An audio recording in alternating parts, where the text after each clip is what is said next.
The largest flagship sedan from BMW is here. We have the M Sport package, so it's going to make it more aggressive on the exterior. BMW of Wesley Chapel has given us the 2022 BMW 740i in the black sapphire metallic. Updates to the 6th generation is going to be on hold because 2023 is going to be a full redesign for the exterior and on the interior, giving more of a futuristic styling, going after rivals like your Mercedes-Benz S500, your Audi A8, even a Genesis G90. But what you're getting in the 6th generation is luxury that is beyond measures. When you option it the way we have it in this spec, which you'll see through the review, it is insane. The technology, what you get in the rear and the drive. Which one is going to be better, or should you option and wait until around November, December for the 2023? I'm Anthony from Hawkeye Rides, and I'm going to go over all the specs and details, starting now.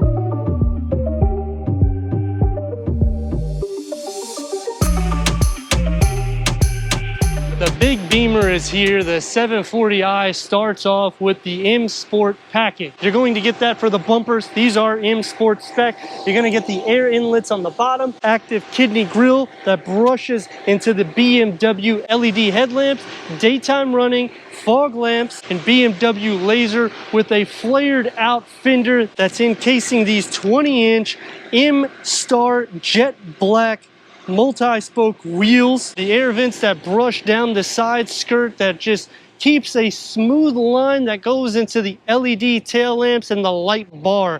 On the lower, you're going to get your dual massive exhaust outlets, and in the interior is going to be a matte gray. So the setup is going to be luxury slash understated, which is the same as the Benz, as the Audi, and even the Genesis. The hood will project a more luxury style. It's not going to be the widest. That's going to be for the Benz, 2 inches wider than this. It's also taller than this and longer. This is at 207.4 inches. The Benz goes over 208 inches. A wheelbase 126.4 inches. Behind those brake calipers, M Sport brakes. 14.7 inches is the front ventilated, 14.5 is the rear ventilated. Double wishbone multi-link front suspension, Integral V multi-link rear suspension with dynamic damper control. 4-corner air suspension, so it's going to be more of a pleasure drive, and that's exactly what you would expect for this type of luxury car, especially when you're in the 6 figures. Comparing it to the rivals, it has a better dynamics for the weight distribution at 53.2 to 46.8. And the rear exit is going to be more of an understated, but they do give you that light bar that's underneath the BMW badging, so I do like that. And how they do give an offset here on the lower. Realistically, why would you want a diffuser in the 740i? You want it to be understated, luxury, but yet performance to back it. Best in class cargo. Opening up, it is power, if I can find it. There it is, at 18.2 cubic feet. You're gonna get some storage on the side. You'll have a 12 volt. For the rear bench, we have a pass-through, but because it is the best in cargo, we really don't need much more. It's also not the longest, so just keep that in mind. We have your 360-degree reverse camera, front and rear parking sensors, but this thing, inline 6, twin power turbo. Start it up so we can hear that exhaust note.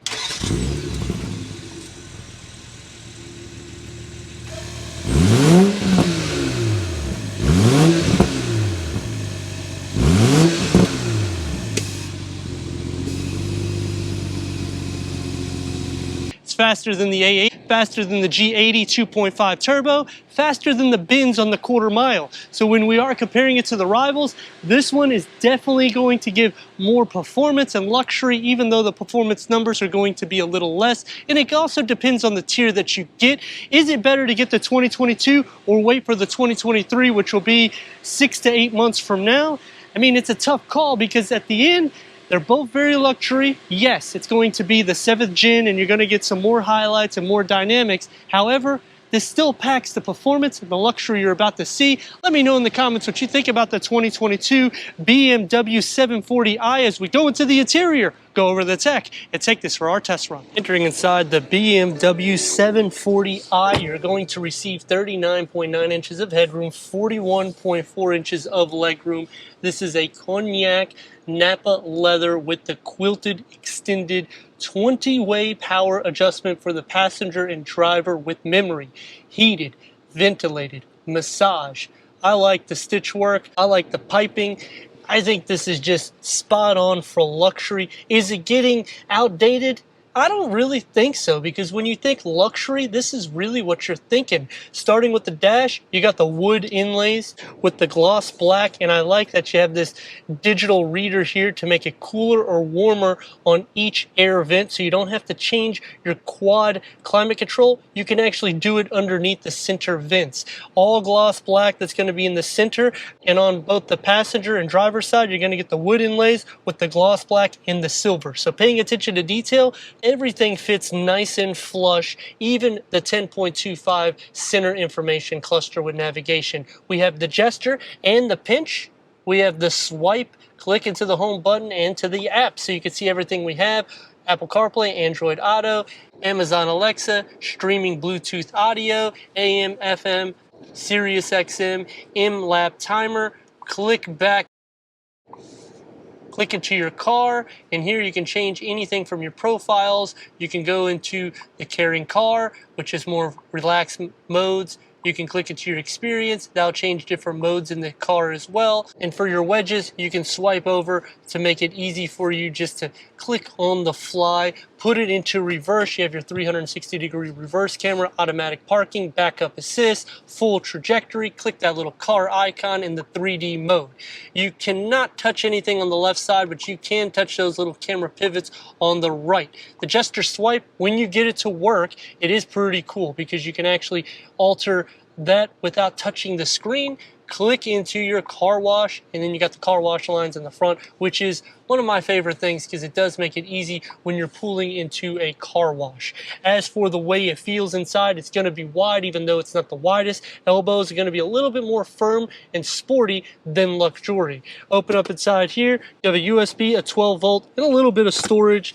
I like the pattern that they put here going into the wood. You got your iDrive 7 that is touch, and again, you have voice recognition, so you have full capacity to make it easy, even though you don't want to necessarily reach. And if you notice, it's actually pivoted about 0.7 inches towards the driver, not necessarily driver focused, but you could tell that from the passenger side. Open this up one tier, you got your cup holders, which a 16.9 ounce fits without any issues. You have your 12 volt and a USB. Open it up again, and then you have your wireless charging pad. So I like how you can make it more seamless and kind of close off anything you don't want to see. Leather wrap steering wheel, M-Spec 3-spoke multi-function with the paddle shifters. The gauge cluster is a 12.3 digital reader, and you can go through an array of information for the driver. When you click it on Eco Pro, it'll teach you how to drive more eco-friendly, comfort, change it into sport mode, and now you're going to be the most aggressive. Door panels, you're going to get the soft materials,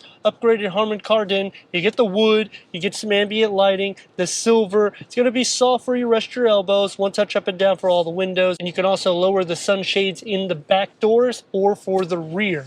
Memory for the driver and passenger, massage seat function. The storage pocket is huge. You could probably fit about 2 or 3 16.9 ounce without any issues. It's not necessarily so wide.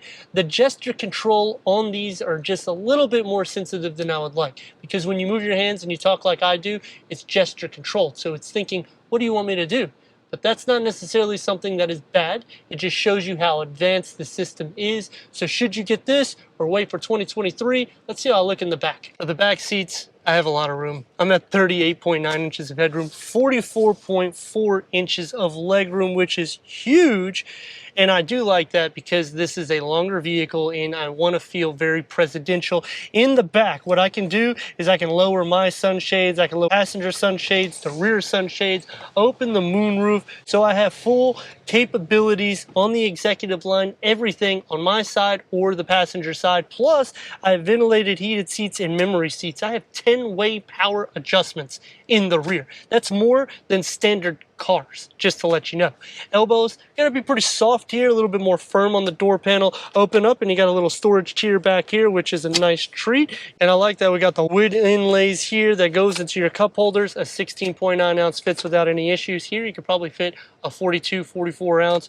Your dual climate control settings, a storage pocket, 2 USB-C ports and a 12 volt, your air vents in the center and on the side pillars. The door panel gets the soft materials on the top. You get the contrast stitching with the wood, ambient lighting. You get a cigarette ashtray. One touch up and down for your windows in the back. Memory, the storage pocket is huge. You could probably fit about 2 to 3 16.9 ounce water bottles, and even the grab handle area, you can fit a small cell phone. Sitting into the center is not going to be as desirable as the sides because it pushes you forward and it pushes you up. Headroom is still not an issue, nor is leg room because this is a long vehicle. I'm sharing feet, butt, shoulder space, and really, I'm taking away a lot of the executive attributes sitting here. So let me move back into the side. Another nice thing about the big Beamer is you open this here and you got another storage pocket that you can fit some large goodies, whatever you need. It's not ventilated or cooled, so you're not going to really put champagne like you would in a Land Rover. However,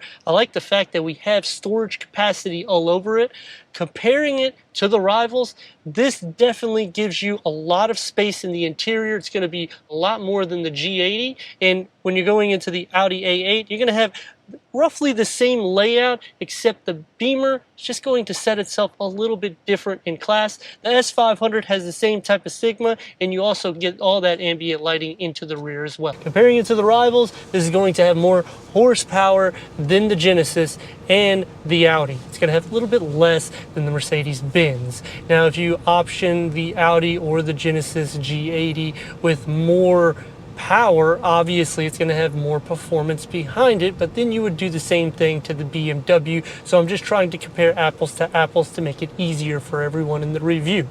As for the length, it does feel ultra long, really derived because of how long the hood itself projects. But because it's beefy and it stands up more and you sit down low, it actually makes it easy for you to know where your bumpers are and the width of the vehicle. As you see, going over speed bumps at 10-15 miles per hour, you're gonna pretty much just glide. And why is that? You got 20-way power adjustments, massage, ventilated, heated seats, adaptive suspension on all 4 corners. So it's going to be super luxury, even in sport mode, and that's what I really like about when you're getting into BMW or when you're getting into Mercedes-Benz. They really stress that. The gesture, as you see, because I move a lot, it's going to activate a lot as well because it's very precise. Okay, we're going to see how well she performs. We're not going to stop because there's cars behind us, but we're going to give her a go.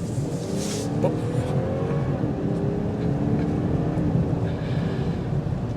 Wow. Even though the Beamer is humongous in length, anything that's over 200 inches, it's long. I mean, you're at truck length to near mid-size SUV length, and the thing just goes. 330 pound-feet of torque, it feels like it's a lot more.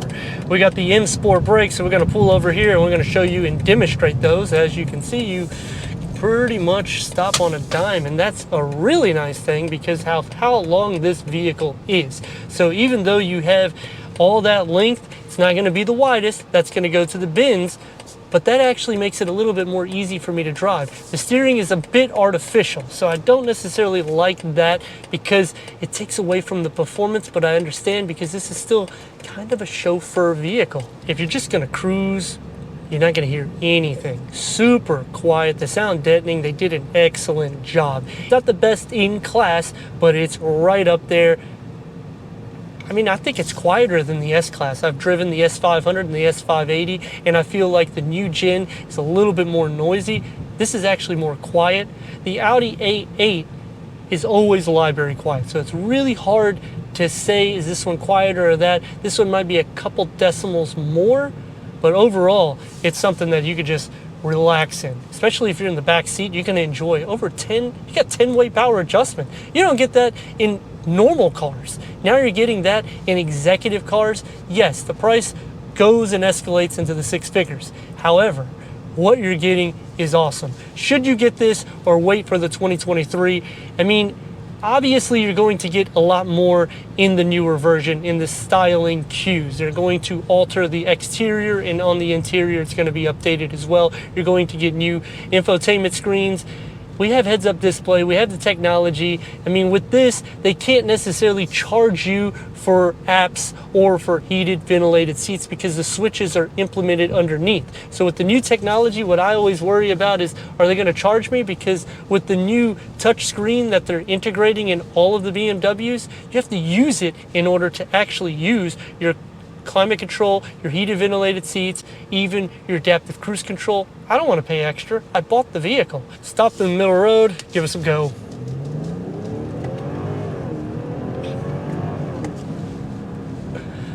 Wow. That's all I can say. I mean, when you get these larger vehicles with performance underneath it, it just drives you nuts. And this is not the most performance underneath the 7 Series. This is the least performance. So to get a smile on my face, that is awesome because that just shows you the drive that you get. Now, there is 3 things I like and 3 things that I dislike. Is anything more than that, I'd be buying this vehicle. To start off with what I like, the luxury upon luxury upon luxury. The back seats is so executive, it makes me want to buy the car now because I have 10-way power adjustment, heated, ventilated, dual climate control in the rear. You have enough charging ports. They really just went a class above and beyond. The second thing that I like about the vehicle is how smooth it is. Now on the flip side, there's a negative to that, which you're probably seeing already in the camera, but we'll get to that in a second. It's so smooth that I usually say in the Lexus reviews that the suspension is butter smooth. That's exactly what this is. The last thing that I like is you still have the dynamics, and look, you can still hug the road. This is a long vehicle. So to get the performance that we're getting right now without squealing tires, that is crazy. 3 things that I dislike.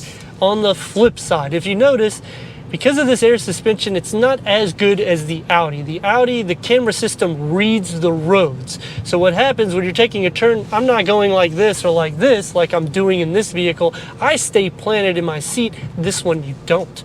The second thing that I dislike is how much this gesture infotainment screen is. It's just too much for me. I like the fact that we have this technology, don't get me wrong. It just, I talk with my hands and I can't do that with these cars, nor can I move my hand close to it because if I do, it's gonna automatically say, you know what do you want me to do? And it's a little bit too sensitive. We're going to show you what the fun part about this car is, and look at this.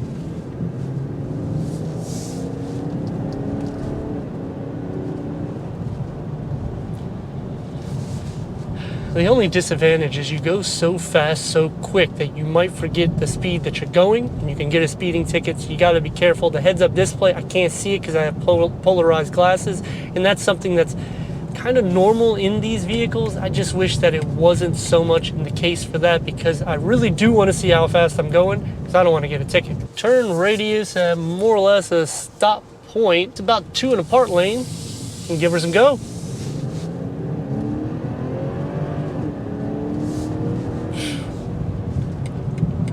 You get a little bit of the exhaust notes, so it is good with that.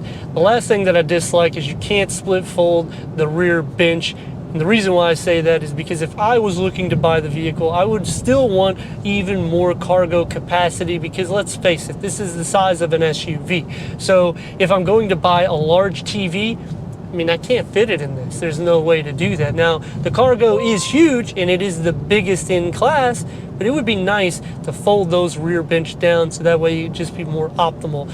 But comparing it to the rivals, spot on. There's obviously some negatives and positives. The pros to it, though, really do outweigh it. Is it better to get this than a 2023? I mean, if you're getting a 740i, I don't really necessarily see a huge difference in the sense of saying, wait, because you're getting so much luxury, and this is the base model. If you spec it like this, it's going to escalate to the 6-figure price tag, and the new one is going to be over 6 figures. So when you're considering, should I wait? You're gonna actually spend a few grand more to buy that one. Comparing it to the rivals, this is going to be just as smooth. It's gonna be quieter than the Benz. It's going to have the performance behind it. It's not going to be the fastest in class, but this is the slower performance engine in it. And the fact that we can do what we're doing in this, and this is so big, I like to thank BMW of Wesley Chapel for giving us this 2022 BMW 740i for our car review. If you're already a subscriber, thank you for being part of the Hawkeye community. If not, click the next video, the subscribe button. Check out the details, merchandise, website, everything we do here at Hawkeye Rides.